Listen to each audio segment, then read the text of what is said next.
guess what? This is my theme song. It doesn't happen all that often that I see a movie after having read the book first. In fact, it's only happened twice before: Chronicles of Narnia, The Dawn Treader, and The Fault in Our Stars. That being said, on the rare occasion that I have read the book first, I totally take full advantage of it. The book was so much better because they left out all the best bits. The last movie that I read the book first was The Fault in Our Stars, but to be fair, I didn't actually read the book. I listened to the audiobook. Let me be clear. I listened to the audiobook while driving. Let me be even more clear. I listened to the audiobook all in one sitting while driving from LA to Salt Lake, which was a mistake. Oh, don't get me wrong, it's a great book, but it's really difficult to drive while crying. Then the movie came out, and I avoided seeing it for a while because I knew I would cry, only I didn't. I didn't cry. Not even a little, actually. I just couldn't get over thinking that the movie felt a little rushed. Like they tried to get it out as quickly as they possibly could in order to capitalize on the success of the book, rather than giving it the time it truly deserved in order to produce the best film possible. Now, I've read Paper Towns like 6 times. It's easily my favorite book. So when I first heard that they were going to turn it into a movie, for sure, I got really excited. But then I started to worry.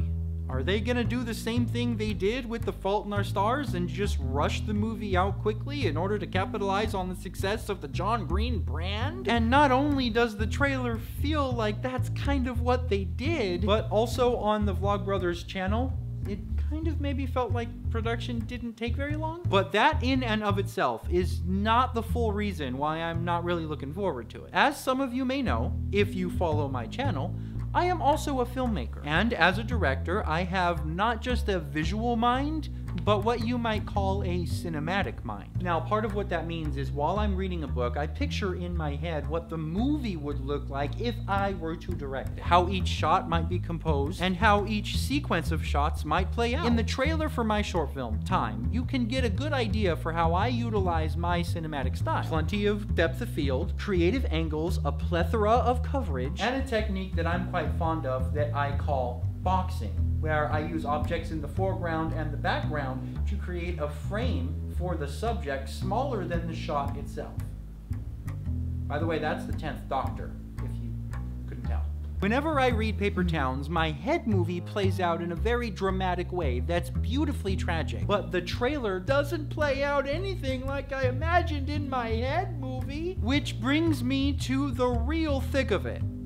Because this whole thing that I'm talking about is kind of basically what Paper Towns is all about. A Margot for everyone, and each one more a mirror than a window.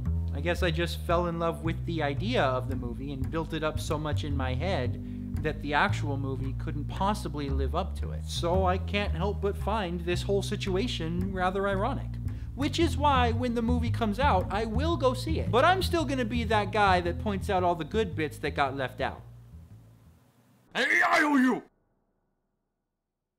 If we're still friends, I am still running the fundraiser for my short film, so I could submit it to film festivals, link in the place where links generally are.